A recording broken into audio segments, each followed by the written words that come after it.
बहुत समय पहले की बात है। एक छोटे से राज्य में एक दुष्ट जादूगर रहता था।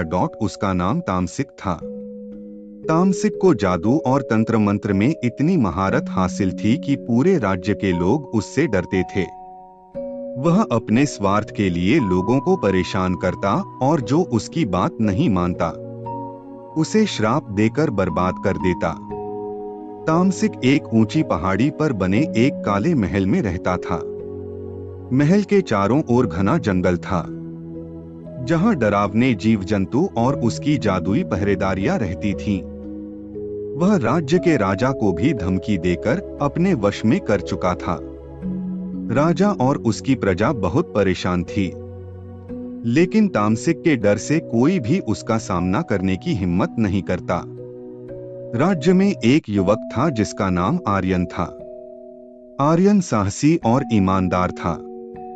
उसकी मां को तामसिक ने श्राप देकर बीमार कर दिया था। आर्यन ने ठान लिया कि वह इस दुष्ट जादूगर से अपने राज्य और अपनी मां को बचाएगा। आर्यन एक बुद्धिमान साधु के पास गया, जो जंगल में ध्यान किया करता था। साधु ने आर्यन को एक खास तलवार दी, जो जादुई शक्तियों से लैस थी।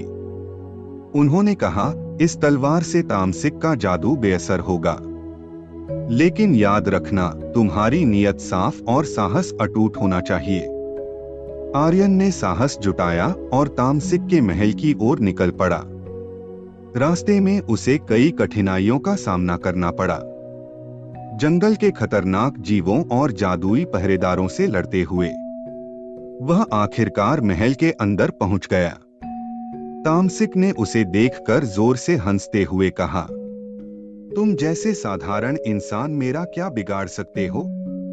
लेकिन आर्यन डरा नहीं। उसने तलवार निकालकर तामसिक पर वार किया। तामसिक ने अपने जादू से आर्यन को रोकने की कोशिश की, लेकिन जादुई तलवार ने उसके सभी मंत्र तोड़ दिए। आखिर में आर्यन ने तामसिक को हरा दिया और उसे हमेशा के लिए उसकी ही काली शक्तियों में कैद कर दिया। तामसिक का महल ध्वस्त हो गया और उसकी काली छाया से राज्य आजाद हो गया।